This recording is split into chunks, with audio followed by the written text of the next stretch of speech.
Hey everyone, it's Marsha. Welcome back to my channel, and today I have another what I eat in a typical day video, starting with breakfast. So for breakfast, I have about 4 or 5 go-to foods that I like to eat for breakfast, and one of those is eggs. So either boiled eggs or scrambled eggs. Today I felt like having scrambled eggs, so I've already chopped up some onion and I'm chopping up a little bit of garlic. Then I'm just gonna crack my eggs in a bowl, add a little salt and pepper.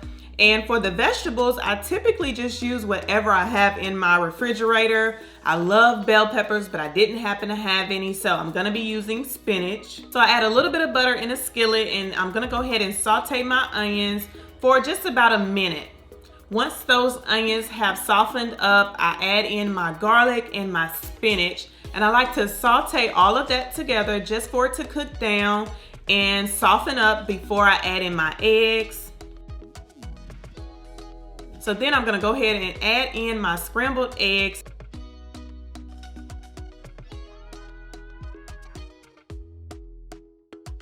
So once the eggs are kind of cooked for a little while, then I go ahead and mix in the rest of the vegetables into my scrambled eggs. And then I'm gonna add in just a little bit of cheese. I don't do this every time, but most of the time.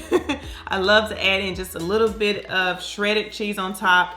And I prefer my eggs cooked hard, you guys. I don't want any runny yolk or anything like that. That's just my preference, but let me know down in the comments below how you prefer to cook your eggs. After my eggs are cooked, I also like to eat some toast with my scrambled eggs. So I happen to have some cinnamon toast, cinnamon raisin toast.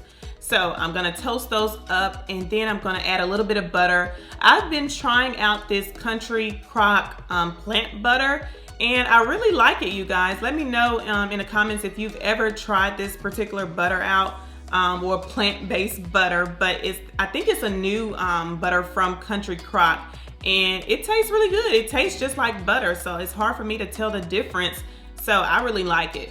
And then to drink, I've been slowly trying to back off of juices because I'm a big juice fan. So I'm just gonna have some water with a little bit of lemon in it. And that is my breakfast for the morning. Those scrambled eggs are really good, you guys. So if you want to try this particular version out, try it out. Let me know how you like it. All right, so now it's lunchtime, and I wasn't super hungry for lunch, so I try to listen to my body, and if I'm not super hungry, then I'll just eat something light, typically a smoothie, because I love smoothies. So I'm just gonna have a blood orange smoothie, and I have a bunch of blood oranges left over from my video that I made last week for you guys. So that is what I'm gonna make today, and I absolutely love these blood orange recipes. So if you haven't checked that video out, make sure you check that out next. I'll link that down below. So I'm just adding the rest of my ingredients to my smoothie. And as I was making this, I thought to myself, man, I'm actually getting a lot of spinach in today. So those 5 recommended fruits and vegetables that you're supposed to have every day, I actually got that plus more in just for my breakfast and lunch alone. So I was pretty happy about that. And y'all know I had to zoom in as I was pouring this smoothie. It just looks so silky and smooth and so good. It's really good. You guys should try it out, definitely. And then for dinner, I'm actually making a sheet pan recipe. It's going to be chicken sausage, potatoes, and Brussels sprouts. And this is actually a recipe that I've been testing for a couple of weeks now to add to my website. So you actually will see the full recipe on my website probably within the next week, because I think I've mastered it now. So I'm happy with it. So I'm gonna share it with you guys on my website. And I'll probably actually do a separate standalone video just for this recipe. So it starts off with some good chicken sausage, and I really love this chicken and apple sausage brand. So if you want to pick that up at your grocery store, it's really good. So I'm just slicing up my chicken sausage into small round circle size pieces, just bite-sized pieces. Once I've cut up all of my chicken sausage, then I just like to add it to a big bowl, and I'm actually gonna be dumping in all of the ingredients for this particular meal into this bowl. But I like to start off with the chicken sausage because I want that to be at the bottom, and I'll tell you why in just a second.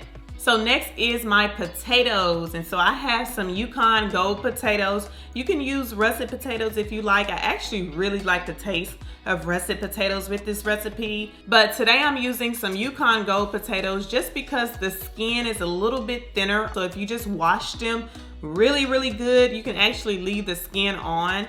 With russet potatoes, I always peel the skin off. So just an extra step that I'm trying to avoid.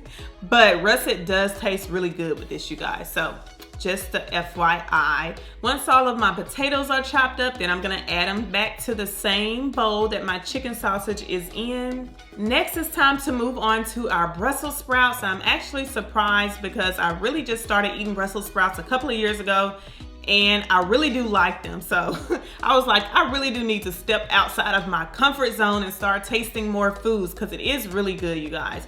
But you do have to cook them right. So far I've really liked this way of cooking them. And so I washed them really well, and then I peel off the outside layer of the Brussels sprouts, and then I just cut off the end piece. So I'm gonna show you again real quick, peeling off the outside layer, cutting off that end tip, and then I cut the Brussels sprout in half.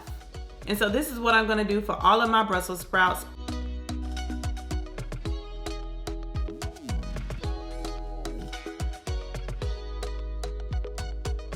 And once you're done, they'll look just like this, and then you can go ahead and dump them in your bowl. So everything that we're gonna use for this sheet pan recipe is going to be mixed together in this big bowl.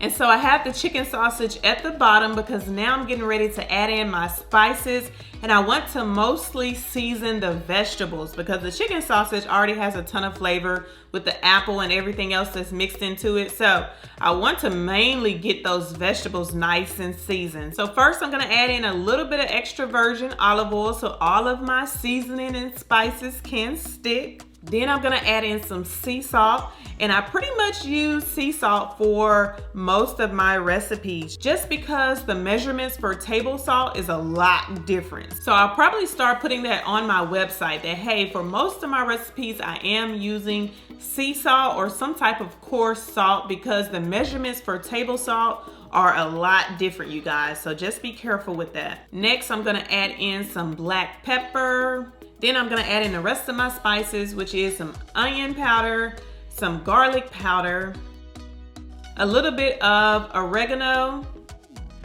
and a little bit of dried basil.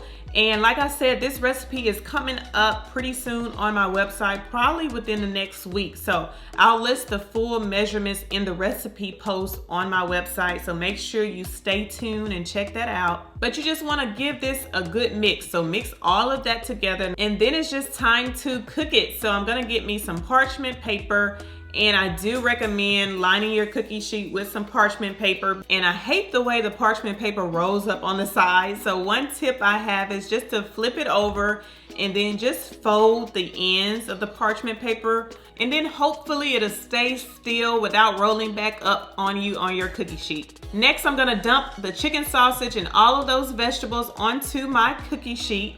And I'm just gonna start to spread it out evenly in an even single layer as best as I can. So I'm starting with my spoon, but eventually I'm gonna switch to my hands just because it's easier. So I also like to flip over my Brussels sprouts on the flat side as I am, straightening everything out and spreading it out in an even layer. So that's what you see me doing here, just flipping all of the Brussels sprouts over to make sure they're on their flat cut side on the cookie sheet.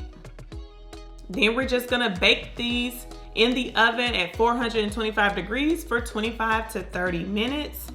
While this is baking, actually towards the end of those 25 minutes, I like to go ahead and just make a really quick sauce. So this is literally, you guys, just 2 ingredients, Dijon mustard and maple syrup. And I like to use a 2-to-1 ratio. So I'm gonna use 1 tablespoon of Dijon mustard and 2 tablespoons of 100% pure maple syrup. And definitely make sure you're using pure maple syrup, you guys. So none of that pancake syrup with extra sugars and sweeteners in it. We want to use the real stuff. Give that a good shake, and then you have a really quick sauce. So after your sausage and vegetables is done, it'll look a little bit something like this. The potatoes are nice and soft and fork tender. The sausage and Brussels sprouts have a little bit of char on them, which gives it a ton of flavor. And then you can just drizzle on that mustard and maple syrup sauce if you want to, or you can just eat it by itself. But that sauce does taste really good with this. And there you have it, you guys. This is what we had for dinner. It is so good, so I can't wait to share the recipe with you on my website. Thanks so much for watching. If you haven't already subscribed to my channel, make sure you hit that subscribe button, and I'll see you next time.